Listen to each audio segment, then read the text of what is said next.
Click केलं. नमस्कार, मी advocate Shankarrao Wankhede. आज आलेलो चिंचोली लिंबाजी तालुका कन्नड जिल्हा छत्रपती संभाजीनगर. कालच ईद झाली आणि ईद निमित्त पूर्ण देशानं जगाने ईद उत्सव मनवला आणि आज आमच्या चिंचोली लिंबाजीमध्ये आमच्या कैलास भाऊ पवार यांच्या या जगदंबा काट्यावर ईदच्या माध्यमातून शिरखुर्माचा कार्यक्रम ठेवण्यात आला आणि तो शिरखुर्मा अतिशय सुंदर आणि प्रेमळ शिरखुर्मा इथं आम्हाला तो प्यायला भेटला.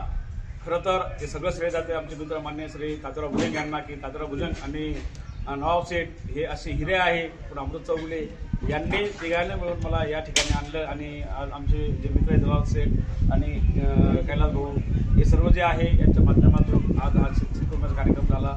आमचे मित्र मान्य श्री विक्रम निकम साहेबसुद्धा विकास मोदी हे सुद्धा या ठिकाणी आहे आणि शकील भाई सुद्धा आहे.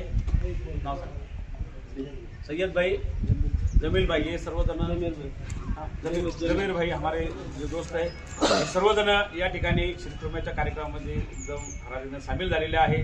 आमच्या चिंचोली लिंबाजीमध्ये साऱ्याच समाजाचा भाईचारा चालतो आणि या भाईचारामध्ये कधीही आजपर्यंत कुणाही नसेल की आज काही जोर आला, कधीही आम्ही एकमेकापासून दूर गेलो नाही. मग आम्ही सर्वजण प्रत्येक सण चांगलं एकमेकाच्या सहवासात राहून साजरा करतो. असाच आज ईदचा सुद्धा सण आम्ही साजरा केला आणि आज या शिरखुर्म्याच्या माध्यमातून मला 2 शब्द बोलायला भेटले. ते खरं सर हा माझा सन्मान आहे. या चिंचोली लिंबाजीमध्ये, या चिंचोली लिंबाजीच्या माध्यमातून आम्हाला आमचं अस्तित्व घडवण्याचा चान्स भेटला. या गावाने आम्हाला मर्तुकी आणून देण्याचं काम केलं. या गावातील नागरिकांनी आम्हाला अशा संधी दिल्या वारंवार की आम्ही ज्या ठिकाणी उभं राहून त्या ठिकाणी चांगल्या प्रकारचं मार्गदर्शन करून नागरिकांना चांगला संदेश देऊ शकतो. म्हणून पुन्हा एकदा तुम्हाला या ईद निमित्त शिरखुर्म्याच्या कार्यक्रमाच्या माध्यमातून आपल्या सर्वांना खूप खूप शुभेच्छा. असंच आपण भेटत राहू. जय हिंद, जय महाराष्ट्र.